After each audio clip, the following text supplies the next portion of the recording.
நடந்த சம்பவத்தை சொல்ல வேண்டிய கடமை எங்களுக்கு இருக்கின்றது. இந்த ஆட்சியை பொறுத்தளவில் அராஜகத்துக்கோ அத்துமீறலுக்கோ அடங்குகின்ற ஆட்சி இந்த ஆட்சி அல்ல. எங்கள் முதல்வர் அவர்கள் ஏற்கனவே இளைஞரணி மாநாட்டில் பேசியது போல் அன்பாக வந்தால் அரவணைப்போம், அதிகார திமிரோடு வந்தால் நிச்சயமாக முட்டி மோதி பார்த்து விடுவோம். இன்று காலையிலே இறை வழிபாட்டிற்காக சென்றிருக்கின்ற ஒரு நிகழ்வு. அமைதி காக்கின்ற இடத்தில் மனித நேயத்தை வளர்க்க வேண்டும், மதவெறியை வளர்க்கக்கூடாது.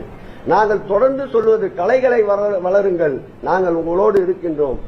கலைகளை வளருங்கள், நாங்கள் உங்களோடு இருக்கிறோம்.